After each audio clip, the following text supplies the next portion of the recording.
បាទសួស្តីបងប្អូនបាទស្នៃម្ដងនេះខ្ញុំបង្ហាញបងប្អូនថាខ្ញុំយកទៅឆ្លាក់ព្រះខ្វាមទាំងអស់ណានេះឥឡូវរួចឲ្យបងប្អូនមានព្រះឈ្នះមាមួយអង្គព្រះខ្វាមទាំងអស់ហើយនឹងព្រះព្រះកម្ចាយណៈបងប្អូនណាបាទនៅក្នុងហ្នឹងមានទាហានគាត់នៅជួរមុខគាត់យកអស់3អង្គហើយមានព្រះកម្ចាយណៈព្រះខ្វាមនិងព្រះឈ្នះមាបាទហើយស្នៃម្ដងនេះគឺខ្ញុំដូចប្រាប់បងប្អូនហ្នឹងគឺខ្ញុំឆ្លាក់ព្រះខ្វាមទាំងអស់គឺដើម្បីប្រើការពារនិងសឹកសង្គ្រាមនេះបងប្អូនប្រភេទស្នៃបក់ធ្លុះបងប្អូននេះ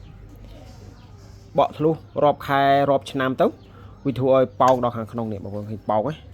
ប៉ោងនោះមិនប៉ោងទួយប៉ោងធំប៉ោងប៉ិនមេជើងបងប្អូនបាទប៉ោងប៉ិនមេជើងហើយកន្លែងដែលវាបក់ហ្នឹងគឺបក់ស្ដើង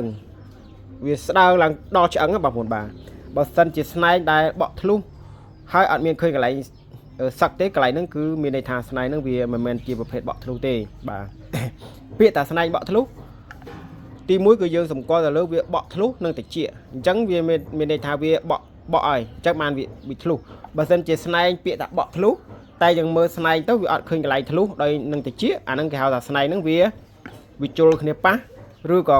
ស្នែងហ្នឹងវាដូចថាវាពុកដីស៊ីអញ្ចឹងអាហ្នឹងវាអាចធ្លុះដែរតែមិនមែនជាចំលក្ខណៈបក់ធ្លុះទេបាទ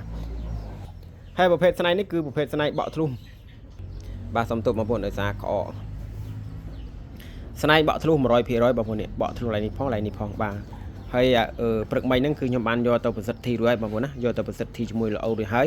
សម្រាប់ឲ្យបងប្អូនយកទៅគ្រប់ថែសារការពារមុនខ្មៅហើយនឹងការពារខាងសឹកសង្គ្រាមបងប្អូនបាទពូចាស់ពីដើមគឺព្រះកម្ចាយណៈក្តីព្រះខ្វាមក្តីហ្នឹងគឺគាត់ខានប្រើខាងសឹកសង្គ្រាមបាទហើយចម្លាក់សាងឡើងពីស្នៃបក់ធ្លុះហ្នឹងគឺយើងប្រើខាងមុនខ្មៅផងដែរបងប្អូនបាទហើយចំពោះបងប្អូនចង់បានជៀននឹងខ្សែដៃបងប្អូនណាបាទខ្សែដៃខ្នាត12លីមានឡត1ឡត2ហើយនឹងជៀនមានលេខ19លេខ20 21បងប្អូនណាបាទបើអ្នកមានរៀបទូចជាងខ្ញុំគាត់ពាក់លេខ19ទៅបើប៉ិនខ្ញុំឡើងគឺគាត់ពាក់លេខ20បាទហើយខ្សែដៃមាន12លីមូលឡត2បងប្អូនណាឡត2យើងពាក់លើក្បាលក្រោមក្បាលបាទយើងប្រើស្នែងបក់ធ្លុះហើយអង្កាំហ្នឹងគឺយើងបានប្រសិទ្ធិរួចហើយបងប្អូនណាប្រសិទ្ធិបានច្រើនដងហើយព្រឹកមិញក៏ចូលទៅប្រសិទ្ធិទៀតដែរបាទហើយចំពោះបងប្អូនស្រីនេះប្រម៉ែននេះបងប្អូនណាប្រម៉ែននេះមួយរយៈនេះខ្ញុំអត់សូវបានផុសឲ្យបងប្អូនដែរដោយសារភូមិសាស្ត្រនៅស្រុកវាលវែងខ្ញុំនេះវាចូលយើងលក្ខណៈត្រៀមបងប្អូនលក្ខណៈត្រៀមគេថាកុំប្រហែសបាទកុំប្រហែសអញ្ចឹង